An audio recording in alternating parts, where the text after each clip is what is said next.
Este podcast forma parte de Evox Originals. Disfruta de este avance.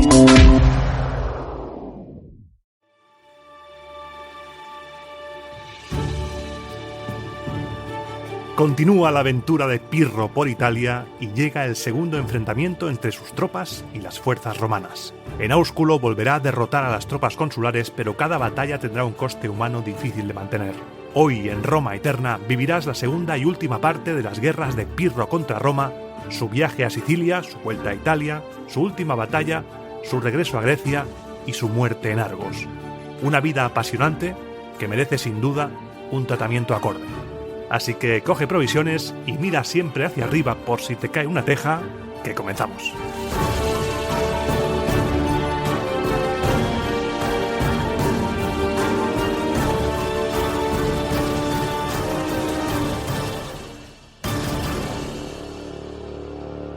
Programa 83 de Roma Eterna. Hemos vivido ya el primer gran enfrentamiento entre Pirro y Roma, hemos vivido las diplomacias subrepticias con sobornos, Apio Claudio cabreadísimo, deseando ser sordo además de ciego. Estamos en un periodo de la historia de Roma que a mí personalmente me encanta y que nos va a ayudar a entender lo que se viene casi inmediatamente después de esta aventura pírrica. Estamos cada vez más cerca de las guerras púnicas, y todo esto de Pirro tiene mucha más relación con ellas de lo que podemos imaginar a simple vista, porque todo en historia está relacionado. Habíamos dejado, por un lado, a los romanos amenazando a Pirro con crujirle la espalda si no abandonaba Italia, y por el otro, al rey de Epiro intentando por todos los medios cerrar una alianza con Roma que evitara más derramamiento de sangre. Mientras todo esto pasaba entre el año 280 a.C.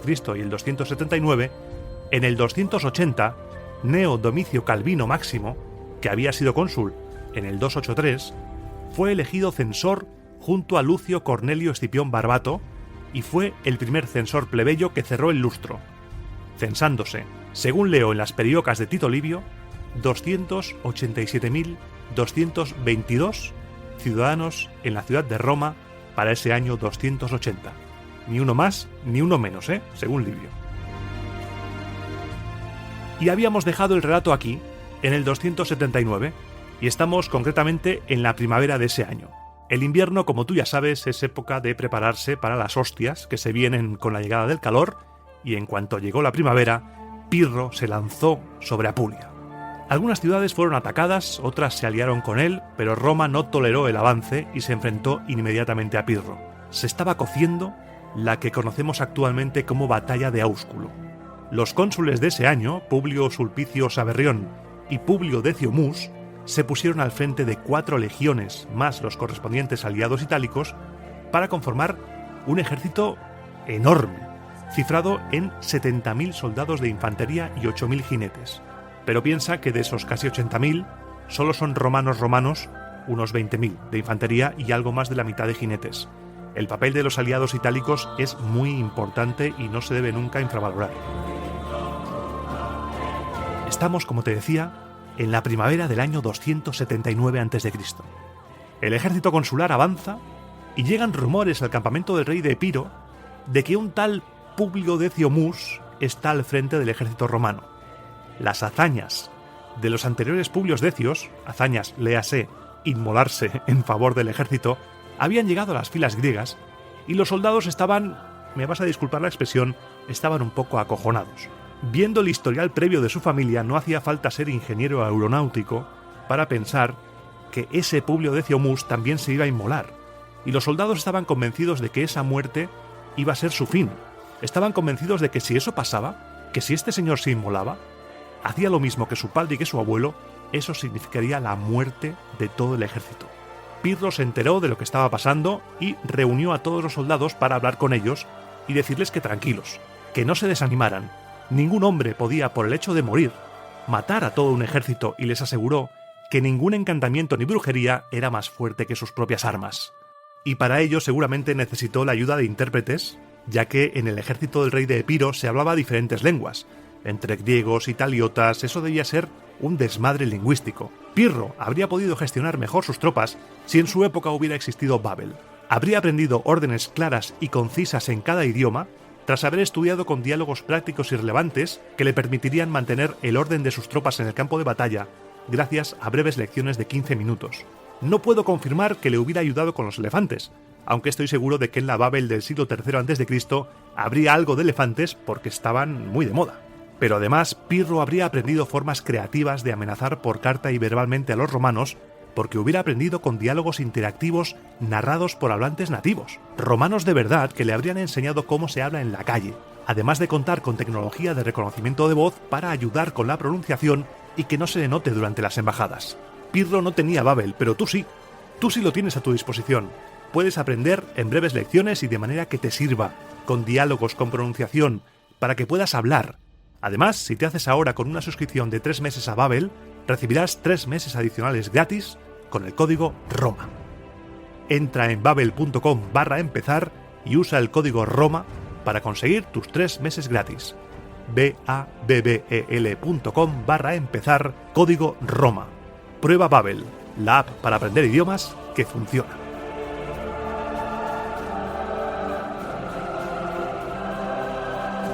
Y aunque Pirro hubiera podido tranquilizar a sus hombres en todos los idiomas de su ejército, este señor no quería dejar ningún flanco descubierto, así que a pesar de que razonando con sus hombres estos estaban un poquito más tranquilos, el rey se había preocupado de informarse de cómo era la vestimenta con la que los decios se inmolaban, y para acabar de desactivar el miedo, se la describió a sus hombres y les dijo: «Hey, si veis a alguien así vestido, ni se os ocurra matarlo, lo capturamos vivo. ¿Entendido?». Con la moral de sus hombres por las nubes otra vez, envió un mensaje al cónsul Decio: «Pirro, rey de los epirotas, hijo del rey Eácides, a Publio Decio Mus, cónsul de los romanos, saludos. Conozco los actos que tanto tu padre como tu abuelo llevaron a cabo en favor de vuestro pueblo, y quiero que sepas que si tienes intención de seguirles, no te saldrá bien. No te vamos a matar en el campo de batalla, te capturaremos vivo y te mataremos de la manera más cruel posible». La respuesta romana fue humilde, fue amable, fue todo paz, amor, fue también clara y concisa. La respuesta fue: «No nos va a hacer falta, te venceremos de todas formas».